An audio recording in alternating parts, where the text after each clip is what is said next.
आप सभी को मेरा नमस्कार। विवेकानंद जी की आत्मकथा में आज विदेश यात्रा की तैयारी। हैदराबाद 11 फरवरी 1893। मेरे सभी इरादे फंसकर चकनाचूर हो गए और इसीलिए मैं शुरू से ही मद्रास से निकल पड़ा। इस मामले में मुझे अमेरिका भेजने के लिए आर्यावर्त के किसी राजा को पकड़ने को काफ़ी वक्त मेरे हाथों में होता। लेकिन हाय, अब तो बहुत देर हो गई। पहली बात तो यह है कि इस गर्मी में मैं घूम फिर नहीं सकूंगा। ऐसा किया तो मैं मर जाऊंगा। दूसरी बात यह है कि राजपुताना के मेरे घनिष्ठ बंधु मित्र मुझे पाकर अपने पास ही रख लेंगे, पश्चिम देश को जाने ही नहीं देंगे। इसलिए मेरा इरादा अपने मित्रों के अनजाने में किसी नए व्यक्ति को पकड़ना था। लेकिन मद्रास में इतनी देर हो जाने के कारण मेरा सारा भरोसा चूर चूर हो गया। अति दुख के साथ मैंने ये कोशिश ही छोड़ दी। ईश्वर की जो इच्छा है वह पूरी हो। बहरहाल जितना जीऊं उतना सीखूं। अनुभव ही दुनिया में सर्वश्रेष्ठ अध्यापक है। खेतड़ी, मई 1893।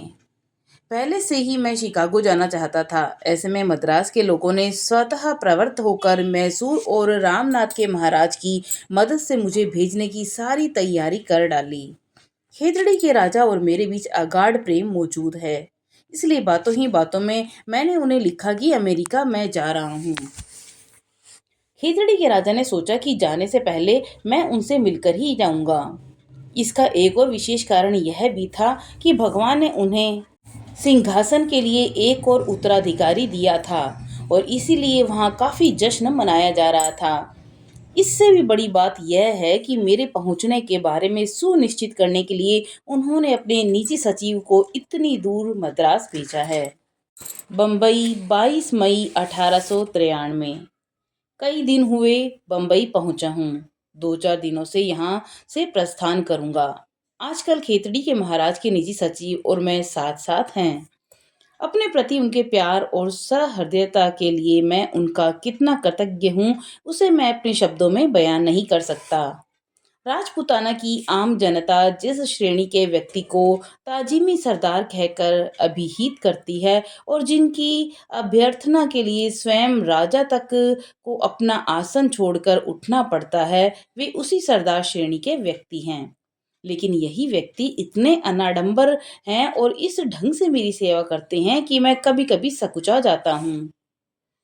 इस व्यवहारिक जगत में ऐसी घटना अक्सर ही देखने को आती है कि जो लोग बेहद सज्जन व्यक्ति हैं, वे लोग भी दुख कष्ट में डूबे रहते हैं। यह रहस्य दुर्जय लग सकता है, लेकिन मेरा व्यक्तिगत अनुभव यही है कि इस दुनिया में सब कुछ मूलतः सच्चा है। ऊपर से तरंगमाला चाहे जिस रूप में भी हो, उसके अंतर में गहनतम प्रदेश में प्रेम और सौंदर्य का एक अनंत विस्तृत स्तर विराजमान होता है। जब तक हम उस स्तर तक नहीं पहुंच पाते, तभी तक अशांति है, बेचैनी है।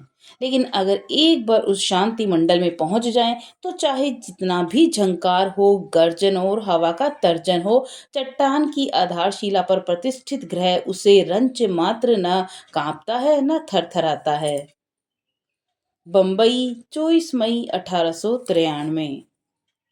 31 तारीख को यहाँ से अमेरिका के लिए रवाना होने का सारा बंदोबस्त पक्का हो गया है। यह बात हमेशा याद रखना होगा कि हम सब प्रभु के हाथों की कठपुतली मात्र हैं। हमेशा पवित्र बने रहो। कभी किसी एक शब्द या वाक्य में कभी अपवित्र ना होना और सदा यथासाध्य परोपकार करने की कोशिश करना। याद रखना, एक शब्द में पति सेवा करना स्त्रियों का प्रधान धर्म है। नित्य यथाशक्ति गीता पाठ करना। अमेरिका से वहाँ के आश्चर्य विवरण भरे पत्र मैं कभी कभी लिखता रहूँगा। खेतड़ी महाराज के प्राइवेट सेक्रेटरी मुझे जहाज में चढ़ाने के लिए आए हैं। अगला अध्याय का शीर्षक देव आह्वान और विश्व धर्म सभा। अब मैं काशी छोड़ रहा हूँ। अब जब मैं यहाँ लौटूंगा, तब मैं समाज का किसी बम की तरह फट पड़ूंगा और समाज स्वामी भक्त कुत्ते की तरह मेरा अनुसरण करेगा। मैं एक ऐसे धर्म का प्रचार करने जा रहा हूँ, बौद्ध धर्म, जिसकी विद्रोही संतान है। और ईसाई धर्म अपने समस्त दावों के बावजूद जिसकी दुरागत प्रतिध्वनि मात्र है। प्रभु ने इसी काम के लिए मुझे बुलाया है। मेरा समस्त जीवन सैकड़ों दुख यंत्रणा में गुजरा है। मैंने अपने प्राण प्रिय आत्मीय स्वजनों को एक तरह से अनाहार में मरते देखा है। लोग मेरा उपहास और अवज्ञा करते रहे, मुझे बदमाश कहते रहे। यह सब मैं उन लोगों के लिए सहता रहा जिन लोगों ने मेरा उपहास किया, मेरे प्रति घृणा दिखाई। यह जगत दुखों का आगार जरूर है, मगर यह महापुरुषों के लिए शिक्षालय भी है। इसी दुख से ही सहानुभूति, सहिष्णुता और सबसे ऊपर अदम्य दृढ़ इच्छा शक्ति का विकास होता है। और जिस महाशक्ति के सहारे इंसान समस्त जगत भी अगर चूर चूर हो जाए तो भी वह नहीं कांपता। मैं मुक्ति नहीं चाहता, भक्ति नहीं चाहता, मैं रौरव नरक में जाऊंगा। वसंत की तरह लोगों के प्रति कल्याण आचरण करना यही मेरा धर्म है। लोग उनका नाम लें या ना लें, मुझे कोई परवाह नहीं, लेकिन उनका उपदेश, जीवन, शिक्षा दुनिया भर में फैल जाए, उसके लिए मैं जी जान से कोशिश करने को तैयार हूँ। यह सच है कि मेरा अपना जीवन एक महापुरुष के प्रति प्रगाढ़ प्यार की प्रेरणा से परिचालित है। लेकिन इससे क्या होता है? अंतर्द्रिय तत्व सिर्फ एक ही व्यक्ति के माध्यम से प्रचारित नहीं होते। यह भी सच है कि मैं विश्वास करता हूँ कि श्री रामकृष्ण परमहंस एक आप्त पुरुष थे, ईश्वरीय शक्ति द्वारा प्रेरित। लेकिन ईश्वरीय शक्ति से मैं भी प्रेरित हूँ और तुम लोग भी इसी से प्रेरित हो। तुम्हारे शिष्य भी इसी रूप में होंगे। ऐसे ही अनंत काल तक चलता रहेगा। मैं किसी के कथनानुसार नहीं चलूंगा। मेरे जीवन का व्रत क्या है मैं जानता हूँ। और किसी भी जाति विशेष से मेरी कोई दुश्मनी नहीं। जैसे मैं भारत का हूँ, वैसे ही समग्र जगत का। किसी देश का या मुझ पर खास दावा है? मैं किसी जाति विशेष का क्या कृतदास हूँ? मैं अपने पीछे किसी एक शक्ति को देखता हूँ जो मनुष्य, देवता या शैतान की शक्ति से कई गुना अधिक और बड़ी है। मैं कायरता से घृणा करता हूँ। मैं कायरता और राजनीतिक अहंकार से कोई संस्पर्श नहीं रखना चाहता। मैं किसी भी प्रकार की पॉलिटिक्स में विश्वास नहीं रखता। ईश्वर और सत्य ही जगत की एकमात्र राजनीति है, बाकी सब फिजूल है। सत्य मेरा ईश्वर है और समस्त जगत मेरा देश है। अमेरिका आने से पहले श्री माँ शारदा देवी से आशीर्वाद मांगते हुए मैंने उन्हें पत्र लिखा था। उन्होंने आशीर्वाद दिया और मैं खट से नदी पार हो गया। मेरा मन कहता है कि महाधर्म सम्मेलन इसी इंसान के लिए आयोजित होने वाला है। कुछ ही दिनों में यह मिलाकर देख लेना। मैं अतिशय शुष्क, कठिन ढंग से प्रेम के मधुरतम रस को और कोमल बनाकर, तेज गति के कर्म के मसालों से स्वादिष्ट बनाकर योग की पाठशाला में पकाकर परोसना चाहता हूँ, ताकि शिशु वर्ग भी इसे हजम कर सकें। हिंदू भावों का अंग्रेजी में अनुवाद करना, उस पर से शुष्क दर्शन, जटिल पुराण और अद्भुत मनोविज्ञान के माध्यम से ऐसा धर्म निकालना जो एक तरफ सहज सरल हो और जन साधारण के लिए हृदयग्राही हो, और दूसरी तरफ बड़े बड़े मनीषियों के लिए भी उपयोगी हो। जिन लोगों ने इस तरह की चेष्टा की है, वे ही लोग बता सकते हैं कि ये कितना कठिन है। सूक्ष्म अद्वैत तत्व को दैनिक जीवन के लिए उपयोगी, जीवंत और कवित्वमय बनाना होगा। असंभव, जटिल पौराणिक तत्वों में से जीवंत दृष्टांतों को ढूंढ निकालना होगा। विभ्रांति के योग शास्त्र में से वैज्ञानिक और कार्य रूप में परिणत करने का उपयोगी मनस्तत्व खोज निकालना होगा। इस सबको इस ढंग से व्यक्त करना होगा ताकि शिशु भी समझ सके, और यही मेरा जीवन व्रत रहा है। उसके बाद मैंने सोचा कि भारत में तो कोशिश कर चुका, अब दूसरे दूसरे देशों में जाया जाए। उन्हीं दिनों धर्म महासभा का अधिवेशन होने वाला था। भारत से किसी एक को इस सभा में भेजना होगा। उन दिनों मैं सिर्फ घुमंतू खाना बदोश था। फिर भी मैंने कहा, भारतवासियों, तुम लोग अगर मुझे भेजोगे तो मैं जाऊंगा। मुझे किसी नुकसान का डर नहीं। अगर नुकसान हुआ भी तो मैं उसकी परवाह नहीं करूंगा। इसके लिए धन जुटाना भी काफी मुश्किल था। काफी दिनों तक जी जान से कोशिश करने के बाद विदेश जाने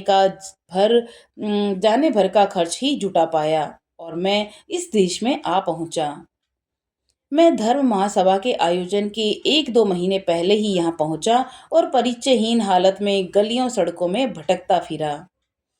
मेरा अमेरिका जाना अपनी इच्छा या तुम लोगों की इच्छा से ही संभव नहीं हुआ, लेकिन भारत के ईश्वर जो किसी अदृष्ट के नियंता है, उन्होंने ही मुझे यहाँ भेजा था। इसी तरह उन्होंने सैकड़ों मनुष्यों को विश्व के सभी जातियों के पास भेजा है, भेजते रहेंगे। पार्थिव कोई शक्ति ही इसके प्रतिरोध में समर्थ नहीं है। अगले अध्याय का शीर्षक है अमेरिका की राह में।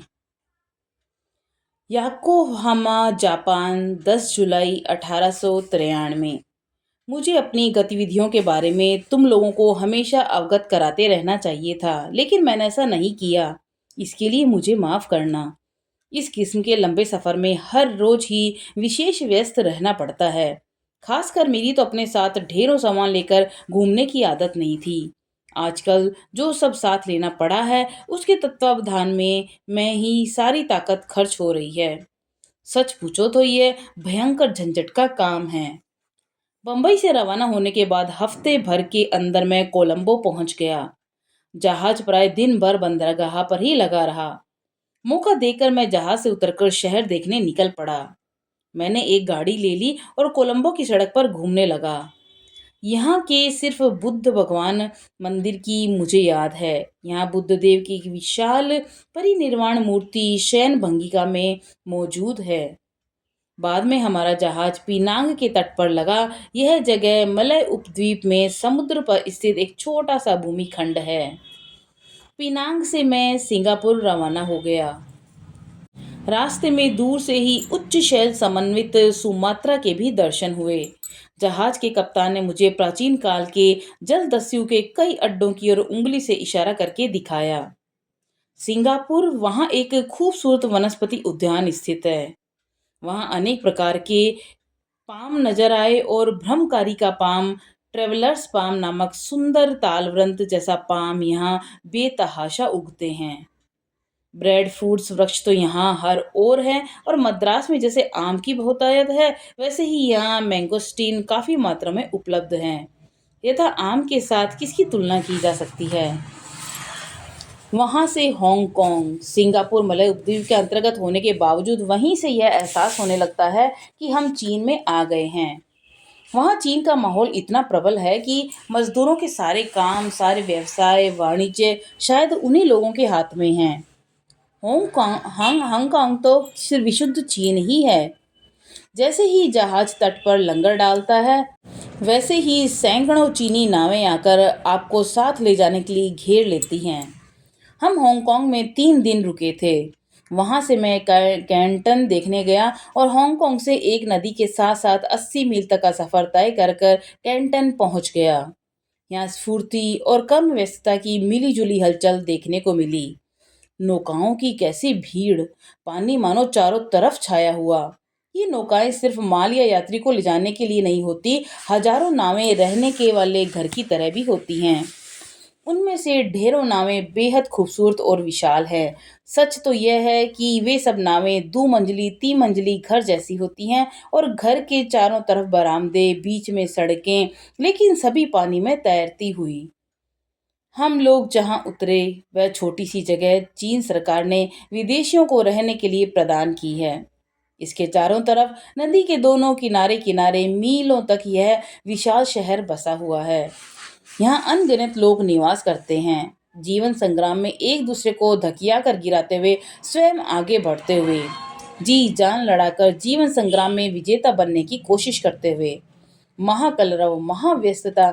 मैं कई चीनी मंदिर भी देखने गया। कैंटन में जो सबसे विशाल बौद्ध मंदिर है, वह प्रथम बौद्ध सम्राट और सर्वप्रथम 500 बौद्ध अनुयायियों की स्मृति में समर्पित है। वैसे बुद्ध की मूर्ति ही प्रधान है। उसके नीचे ही सम्राट आसीन थे और द्वार पर शिष्यों की मूर्ति। सभी मूर्तियों पर काठ की खूबसूरत खुदाई। कैंटन भ्रमण के बाद मैं हांगकांग लौट आया। वहां से जापान पहुंचा और नागासाकी बंदर पर हमारा जहाज कुछ देर के लिए रुका। हम सब कई घंटों के लिए जहाज से उतरकर गाड़ी में शहर घूम आए। चीन से यह खास मामले में अलग है। पृथ्वी पर जितनी भी साफ सुथरी जातियां हैं, जापानी उनमें अन्यतम हैं। सब किस कदर साफ सुथरा, प्राय सभी रास्ते चौड़े सीधे समानांतर, सब के सब पक्के रास्ते।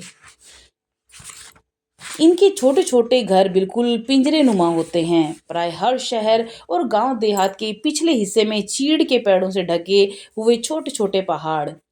यह है जापान की सौंदर्य भूमि। प्राय प्रत्येक घर के पिछवाड़े एक एक बगिया।